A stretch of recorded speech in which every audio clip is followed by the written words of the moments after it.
If you're ready to stop playing small, start grabbing your fair share of the market, stay right here. Before you make any moves, you need to understand the landscape. Don't guess. Who are you losing money to? You're sitting there wondering, how do I even compete with these giants? But here's the thing, you absolutely can. And today, I'm going to be handing it to you on a silver platter. Welcome to the Marketing Factory, where we don't blend in. I'm Marisa Candy, founder and award-winning marketer.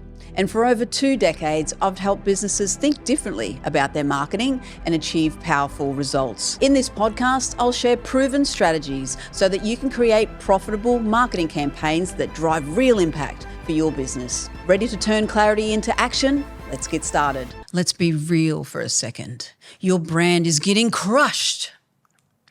The competition's out there winning, owning the market, leaving you nothing but scraps. Meanwhile, you're sitting there wondering, how do I even compete with these giants? But here's the thing, you absolutely can. You just need the right strategy. And today, I'm going to be handing it to you on a silver platter. So we're taking bold branding, smart strategy, and a killer mindset that'll have your competition sweating. So if you're ready to stop playing small, start grabbing your fair share of the market, stay right here. This is the episode that could be the game changer for your business. Are you ready? Let's do this. Number 1, research your industry and your competitors. So before you make any moves, you need to understand the landscape. Again, don't guess. Who are your competitors, number 1? Who are they? Who are you losing money to? Okay, ask the clients that you don't convert, ask them who they went with, okay? Because this informs who you're actually losing money to. Sometimes we think we know who our competitors are, but in fact, we sometimes don't. We want to know what they're actually doing. What are our competitors doing? What's working for them? And most importantly, where are the gaps? Okay, when we really stop and sit down and we look for the gaps, when we're being mindful about it, we can see them. And what are we looking for? What are these gaps, Marissa? Okay, what are these gaps? I want you to look at their branding. I want you to look at the colors. I want you to look at their messaging. Sometimes what you'll find is that people in industry say the same things. If you're all saying the same things, we're going to grow your business. We're going to help you achieve this outcome. If you're all saying it, stop.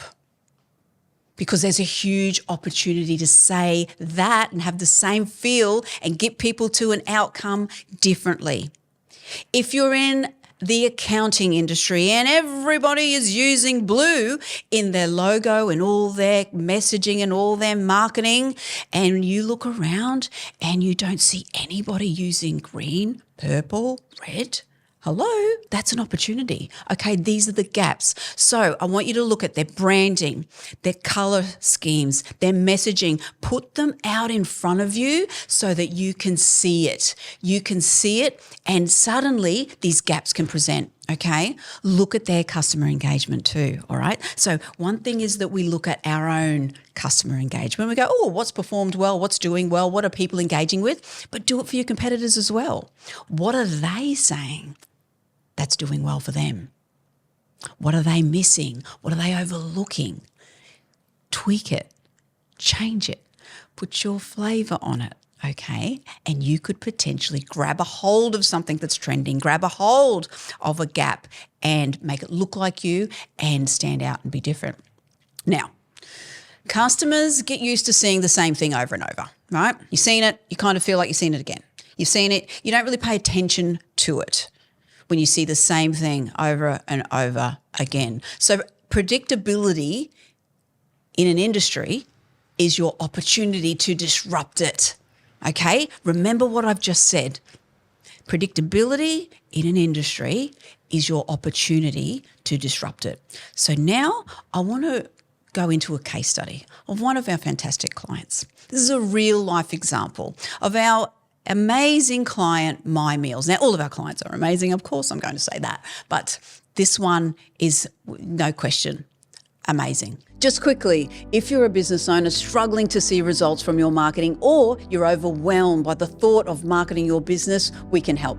Book in a call with my team using the link in the show notes, and let's get your brand thriving without the struggle. Now, back to the episode. So let me tell you a little bit about My Meals. Now, they are in the meal preparation business, and they knew they had the best quality ingredients and the best tasting meals. Why? Because they're using fresh. They're using grass-fed meat. They're using chickens that are happy, beef that are happy. Everyone's happy in the compilation of these amazing, good-tasting meals, all right? But there was a problem. In the meal preparation industry, there is a lot of big competitors, right? They're crushing them in branding and marketing. You only need to walk into a supermarket to see how many options are available.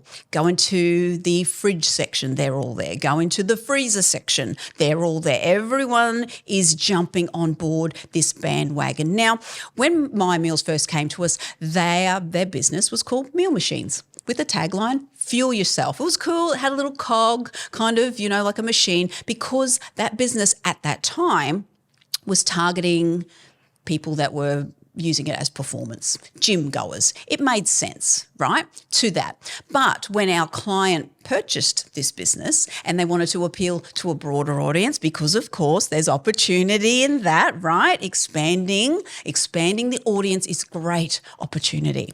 So Meal Machines didn't appeal to a broader audience, so renamed. Perfect. My Meals. My Meals caters to everyone, okay? And this would be something that people could emotionally connect with. So it invited a more personal, more relatable experience. All right, so once we've got this on our table, what do we do next? We do exactly what I just told you to do at the start. We research the colours. And what did we find? No surprise. There was a lot of predictable colour schemes, okay? There's a reason why Woolworths brand colour is green. A lot of people follow that. There's safe colour schemes.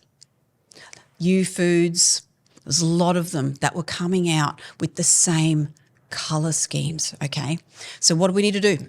We had to develop a bold, unique brand identity that stood out, not just on their website, but across their meal packaging, delivery boxes, social media, print ads, and so much more. And now the result, My Meals went from blending in to owning its space, okay? And what did we do? We explored an entirely unique colour palette that no other meal preparation company was using. I recommend that you go and check out the show notes. I know the team are going to be putting a link in the show notes to how you can check out My Meals, the great range. And we even broke it down. We have the main colour, but then we broke the colour scheme down into different groups. We have a seniors range colour. We have the fish and seafood colour. We have the chicken range colour, and we have the beef colour. So it was easy for our customers to say, oh, wow, that's that meal. Oh, wow, that's that type of meal. And bringing all those colours together, this is really important. If you're going to create a colour palette, make sure that when you bring all of the colours together, they work together. You don't want to be throwing a pastel colour in with a fluoro colour. You don't want to be throwing in something that's really bold and dark and heavy with something lighter. So be conscious of it when you bring it all together. Step number 2, you need to get creative and make your brand unforgettable. So what can you take from this? Again, don't play it safe. Stop playing it safe. When you blend in, you'll never break through. Hey, that was a good one. I'm going to say it again. When you blend in, you never break through, all right?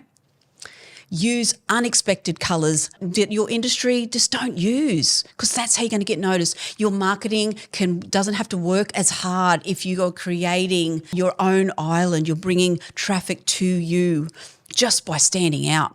bold messaging, a unique voice. We manipulated the font in the logo, My Meals. You can't type those letters, even when you buy the font, okay? That's in the style guide. You can't even create what we created because we manipulated the font so it was unique. So make sure your branding is cohesive and consistent across all platforms.